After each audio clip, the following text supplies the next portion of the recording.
At the beginning of the movie, a young girl steps out of her room, crying, after being beaten by her mother. Her mother, still yelling, calls her back, but the girl hears a voice, and when she looks up, sees someone, prompting her to follow them. Enraged, the mother storms out, only to find her daughter missing. Meanwhile, the girl, now in a trance, slowly walks toward a dark room while singing a witch song, and when she turns around, her eyes are completely white. As her mother approaches the girl, a demonic hand engulfs the girl, and when the woman looks up, she is horrified to see a demon. Next, we see Arissa sitting alone in her room. Her stepmother, Huda, knocks on the door and asks if she's awake. But when Arissa doesn't respond, Huda tells her that she will wait at the studio. It is then revealed that Arissa has a disability and uses a prosthetic leg. Later, Arissa meets with her psychiatrist, who tells her that the sooner she talks to Huda, the sooner they can both begin to heal. Arissa remains silent, and he asks if she still thinks about the accident. But noticing her discomfort, he reminds her that her father is gone, and she can only move forward by accepting this reality. He emphasizes that Huda was also affected, as she lost a part of her life too, prompting Arissa to say Huda seems fine, to which the psychiatrist suggests speaking with Huda to discover the truth.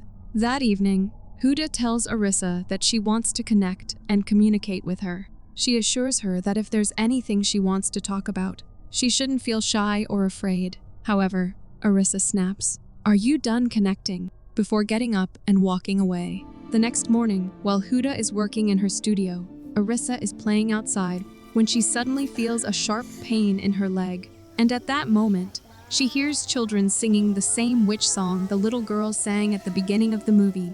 Intrigued, she looks in their direction but sees no one, and after a while, the children call out, asking her to throw the ball at them.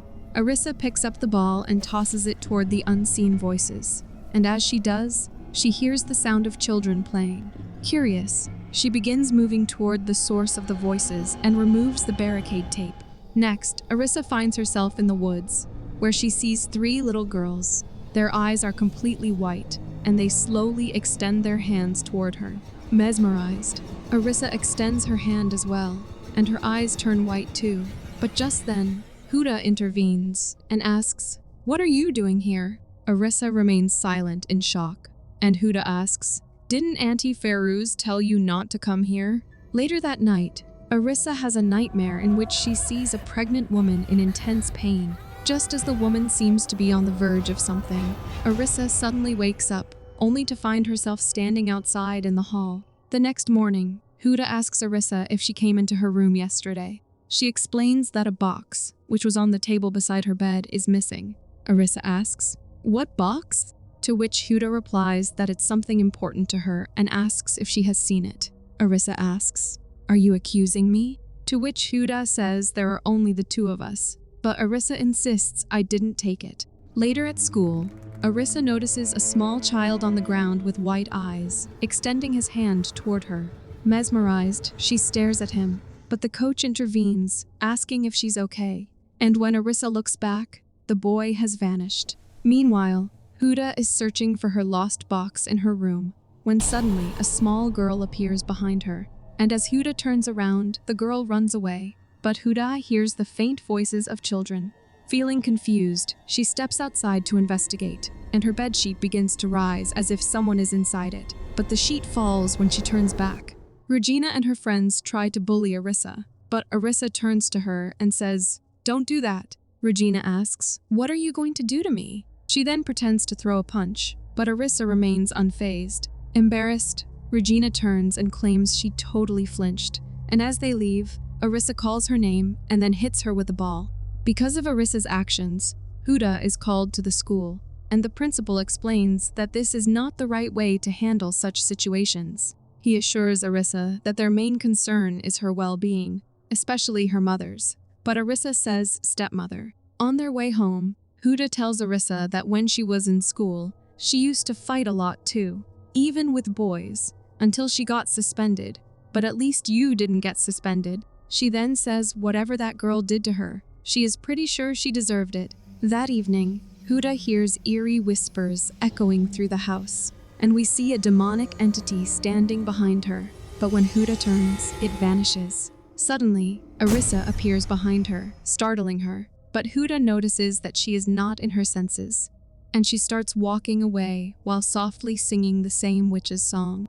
Concerned, Huda approaches her and asks where she's going and thinking she might be sleepwalking.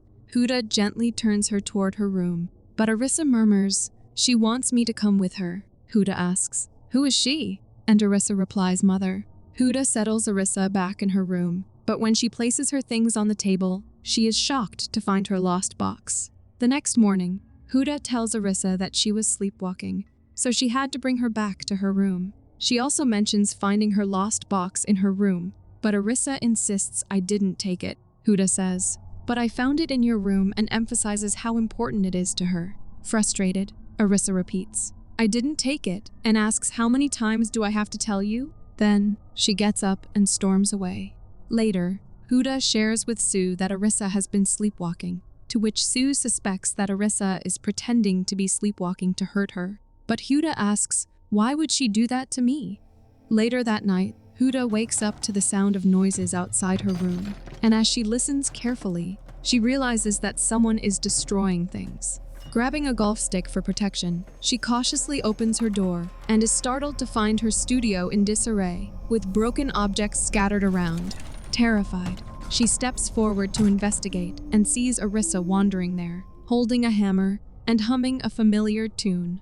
Huda cautiously approaches, calling Arissa's name, but suddenly, Arissa lunges at her with the hammer. Huda reacts quickly and desperately tries to snap her out of it, and after a tense struggle, Arissa finally wakes up from a trance. The next morning, Auntie Ferouz talks to Arissa, and Arissa tells her that lately, she has been having strange dreams. She explains, "In my dreams, I'm in the woods, and I hear someone singing, and when I look again, I see her. She's just standing there, like she's watching me, waiting for me." Ferouz asks, "Who is she?" To which Arissa replies, "Mother." Ferouz then asks, "When did you start having these dreams?" And Arissa answers, "I don't remember." Ferouz asks, "Why don't you tell Huda?" And Arissa responds, "She would think I'm crazy." Just then, the doorbell rings, and Ferouz tells her she'll be back before leaving to answer the door. Arissa looks up and gets shocked to find herself in the woods, and to her horror, she sees a woman with a newborn baby. The woman looks at her and extends her hand toward her, and in that moment, we see Arissa in her house, extending her hand in return. She moves toward the woman, and just as she's about to take her hand, Ferouz interrupts and brings her back to her senses. Ferouz tells Huda about the Pontianak, that it's a woman who died during childbirth and was banished to Earth to fulfill her role as a mother. Huda asks, if she really wants Arissa, why hasn't she taken her already? To which Ferouz replies, she can, and she will, but the time hasn't come yet, because you still love her. Ferouz explains that a Pontianak can only take a child when the bond between mother and child is broken, and that's why she's trying to ruin her relationship with Arissa. When Arissa becomes weak, the Pontianak will come to claim her, and there will be nothing anyone can do to stop it.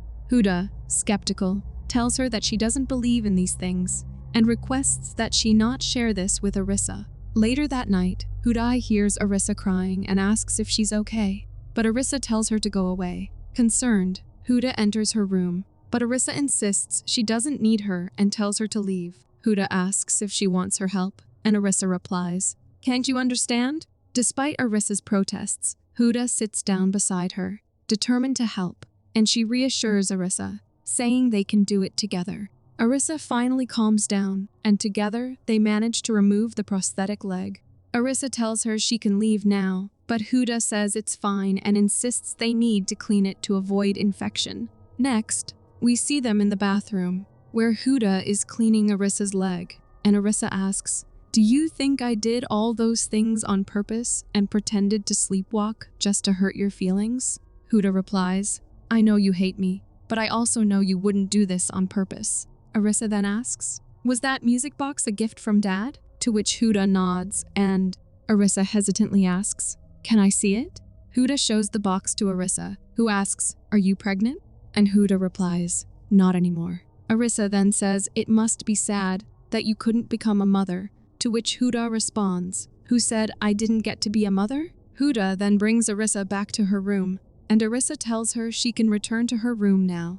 Huda agrees and starts to leave, but Arissa calls out to her and asks, "Can you close the door?" Meanwhile, Ferouz is praying in her room when suddenly the TV turns on and a boy is standing by it. However, when Ferouz looks back, the boy has vanished. Confused, she steps out, grabs the remote, and turns the TV off. But as she turns to leave, it turns on again. Frightened, Ferouz approaches the TV and turns it off once more. Yet, after a moment, it turns back on. Horrified, she quickly unplugs it, but to her shock, the TV powers on again, and as the camera pans, Pontianak is revealed, clinging to the wall. In the next moment, Ferouz is seen crawling, desperately trying to escape, but the Pontianak drags her back. Meanwhile, Arissa's AirPod falls out of her ear, and when she bends down to pick it up, she notices the Pontianak entering her room, slowly moving toward her bed. Arissa freezes in fear, watching as the Pontianak climbs onto her bed. However, when she gets up to check, she finds the bed empty, but suddenly, it grabs her legs. Huda rushes toward her room, only to find the door locked. She hurries back to her room to get the keys and rushes back to unlock the door.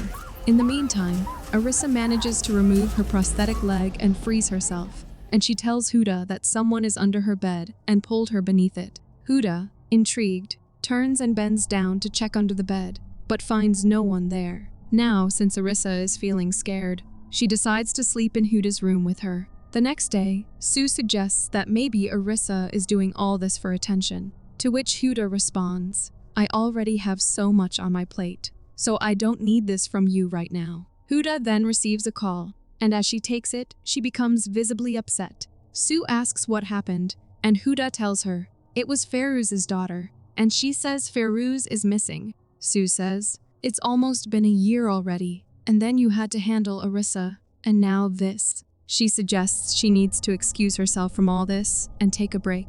Huda asks, "Who's going to look after Arissa?" To which Sue hesitantly says, "I will do it." That evening, Huda tells Arissa that she is going out for dinner with her classmates and that Sue will look after her. Before leaving, she adds, "Call me if anything." Later, Sue tells Arissa, "I'm a chill person, so as long as you behave, I'm all good." She then asks if she wants to order something, but Arissa doesn't respond and turns to head back to her room.